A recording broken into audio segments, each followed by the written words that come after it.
If you are pregnant or you've recently had a baby, this podcast is for you. I am your host, Kath Bequee, a physiotherapist working in women's health and mum of 3.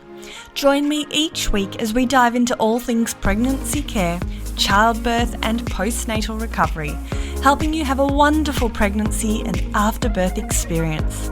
And don't forget to hit subscribe so you don't miss any episodes.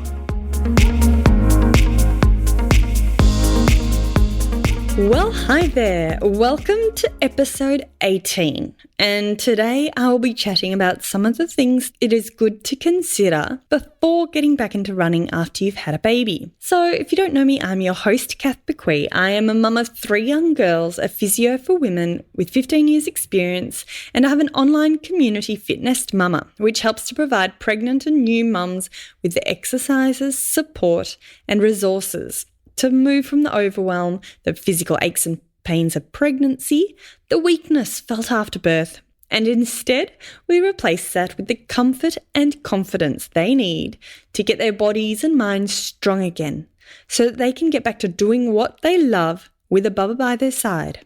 And that might be running around with the kids at the park, or perhaps it's running the next marathon. So as I mentioned today, it's really exciting because we will be discussing all the things to consider before starting to hit the pavements again once you've had a baby. So we will chat breastfeeding and running, shoes and running.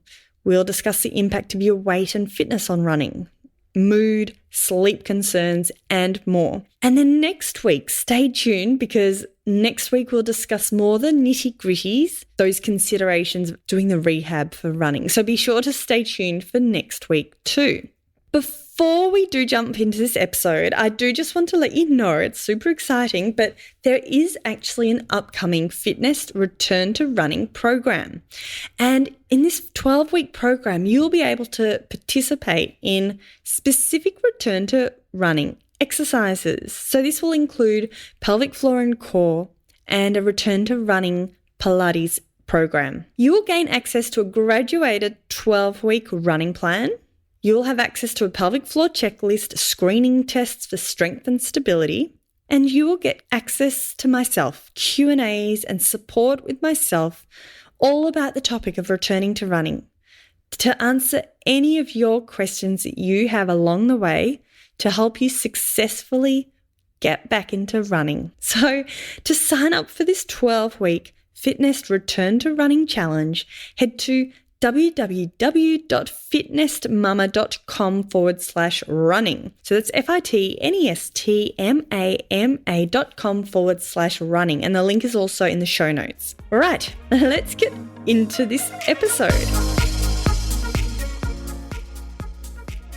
So I will be the first to put my hand up and say evidence is limited in this topic, but we'll chat about everything that I have picked up as a physio in the last 15 years. And I will also draw upon information that's in guidelines that were published in 2019 by Tom Grian Donnelly, I hope I pronounced that properly, and Emma Brockwell. So these are the first ever sort of guidelines to come about. And it's amazing because these guidelines have drawn all the available evidence about returning to running. And if you're really interested, check out the link in the show notes because I will link these guidelines in the show notes. Okay, so it's a big topic, but I'm not going to discuss everything. So today's topic is all about the things to consider before you start to hit the pavements. Let's say you're 3 months postnatal, you're perhaps more than 3 months postnatal, but you haven't yet returned to running and you think, right, I'm ready. Let's do this. I'd really like to return to running. The things to consider. I've got a little bit of a list, so I'm just going to run through them. There's no particular order to them, but let's first think about breastfeeding and the impact of breastfeeding on running. So for comfort reasons, it's probably good to express or feed beforehand, before going for your run, and that's more for comfort reasons than anything else. We all know that in the morning you might be one bra size and then in the evening you might be a totally different bra size. So the next thing to consider with breastfeeding is your level of bra support. Because if you've been following me for a while, you might have heard me say this before, but there's a lot of issues with upper back pain and neck pain because of the hours and hours of feeding. So I do really recommend that we get a good fitting bra. And this will also help with the prevention of mastitis and blocked ducts and all those issues too. So in the morning, you might need a totally different bra size compared to in the evening. And let's just say you've got one size that fits you in the morning when your boobs are a bit larger. Let's say you then go for a run in that bra. You just won't be getting the adequate support. So you might need to go and get fitted at 2 different times of the day. You might need 2 different bras to make sure you do have that level of support. And I think there is some evidence to show that a properly fitting bra does actually provide more support than just the generic sort of the crop top that's used. Okay, and then the third thing to consider with breastfeeding is hydration. So especially if it's summer, if you're breastfeeding, we know your hydration levels are increased. You need to have more water. So do consider that if you're running on top of the breastfeeding, you will need extra hydration. Right. I haven't talked about the fact that while you're breastfeeding, there are some different hormones circulating your body. And there has been some talk of whether or not that increases joint laxity. I don't think the evidence is great for that. But if you do have any issues with aches or pains or hypermobility where you're super flexible, it might be worth going and having an appointment, a physio appointment or a women's health physio appointment, just to assess your particular situation if you do have aches and pains or laxity and you are still breastfeeding. Right. The second thing that is good to consider is footwear and shoe size, because I'd love to hear, send me a DM on Instagram, but did your shoe size alter with pregnancy? I'd love to hear, but that is apparently a thing. Shoe size can definitely change with pregnancy and it can stay changed. So we do want to make sure you've got shoes that are well fitting. Consider how much support you've got and the cushioning the shoe provides. So are these shoes that you've had for 10 years and is it time to update your shoes? The third thing to consider is your weight and your fitness. So they are I'll talk about them separately. So we know that running is great for weight management, but what to consider is being overweight does place increased load on your pelvic floor muscles.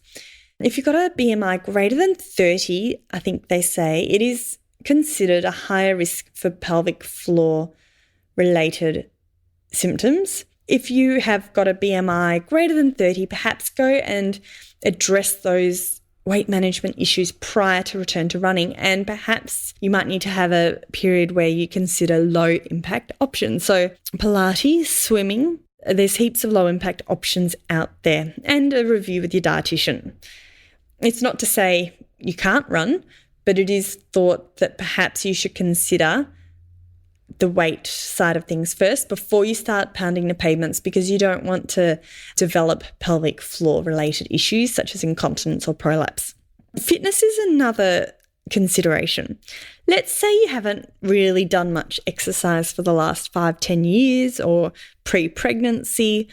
You just don't want to be hitting the pavements doing too much too soon if your fitness isn't there. So if you've got reduced fitness and you just know that it's been ages since you've done exercise, again, you might really benefit from starting low impact options for a couple of months first to improve your fitness. And I should preface everything I'm saying today is general information only. So do definitely consult your own healthcare provider. If you have any of these concerns that I'm discussing today, it's always best to consult someone so that you can get an individualized plan. Right, something else to consider before you start hitting the pavements is sleep deprivation. So we know sleep deprivation, it's such a big issue, isn't it? And I think this alone is what limited my return to running. I used to be a really big runner pre-children, and I've dabbled in it quite a lot since having children, but what stopped me getting back into running would definitely have been that sleep deprivation. So I think with each subsequent child I had, it took me longer to get back into running because I was so exhausted. And we do know that sleep deprivation is thought to predispose the body to injury. So it's a consideration. And alongside that is your mood. We don't want you to be using running as your only form of, like some people might be using running to help with the mental well-being, which is amazing. We just don't want that to be the only form of well-being that you're using. So let's say you feel your mood is affected. Definitely go and have a chat to a counsellor or a psychologist, get some other coping strategies that you can use in addition to exercise, because we do definitely know that exercise and mental well-being are so closely linked. Again, this ties into energy depletion. Has anyone here heard of REDS? It's a bit of a term that's being used a bit. It stands for relative energy deficiency in sports. And put simply, it discusses the impairment. So when body functions stop working as well because of excessive energy expenditure.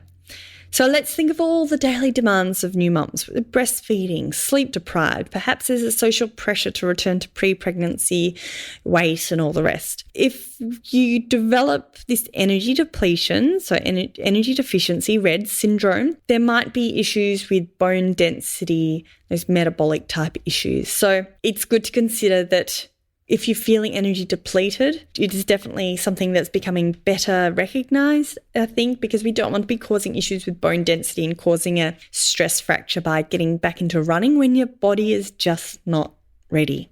So what we've just talked about, we've talked about weight, fitness, mood issues, sleep issues to consider, energy issues. We've talked about breastfeeding. We've talked about footwear. Another thing to consider is scar mobilization.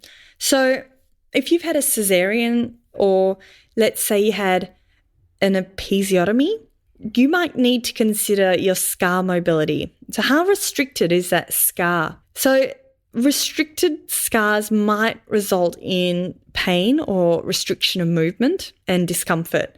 So you don't want to be suddenly thinking, oh, I'm going to start some C-scar massage like a day before returning to running. So in the lead up to considering running, perhaps you should consider some C-scar massage or perineal scar massage, and obviously making sure the wound is healed first, there's no ooziness. Make sure you've got the all clear from your doctor or healthcare provider. If you're not sure what C-scar massage or perineal scar massage is all about, this is something we do cover inside FitNest Mama membership. It's in the Beyond module, so from 6 weeks onwards postnatal, or consult your individual healthcare provider to help give you tips and tricks on how to start with that C-scar mobility. So then the last thing to consider is your pelvic health, because in the ideal world, it'd be amazing if every single woman could have a pelvic floor assessment. In reality, unfortunately, I know this isn't the case for financial reasons, or perhaps you live rurally, perhaps there's no pelvic floor physio close to you, or there might be various other reasons too why you can't go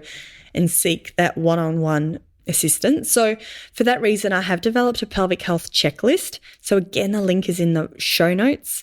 It's a really simple checklist, and if you answer yes to any of the questions, I do recommend you go and seek help if you can.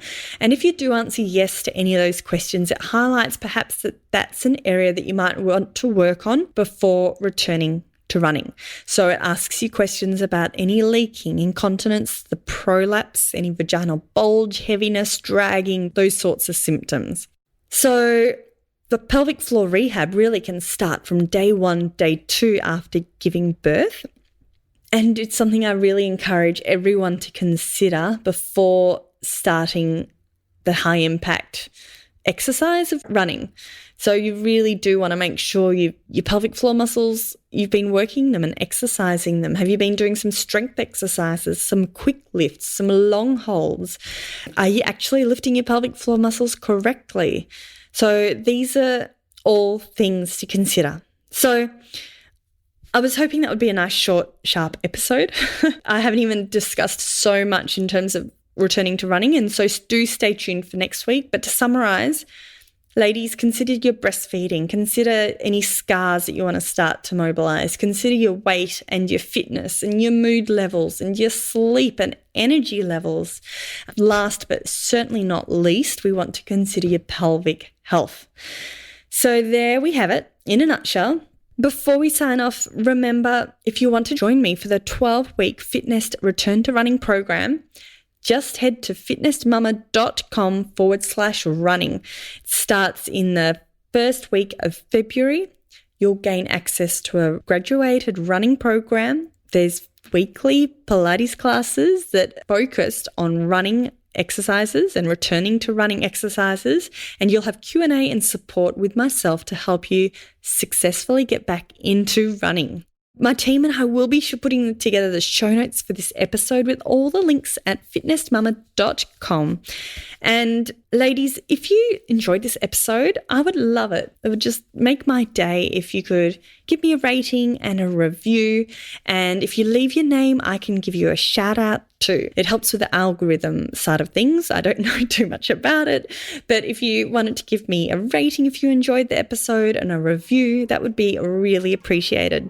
So have a fabulous day, everyone, and I do look forward to you joining me next week for another episode of the FitNest Mama podcast. Thanks for listening to the FitNest Mama podcast, brought to you by the FitNest Mama freebies found at www.fitnestmama.com/free.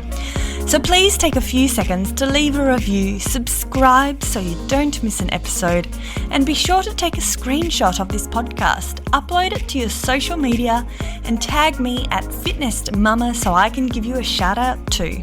Until next time, remember, an active pregnancy, confident childbirth, and strong postnatal recovery is something that you deserve.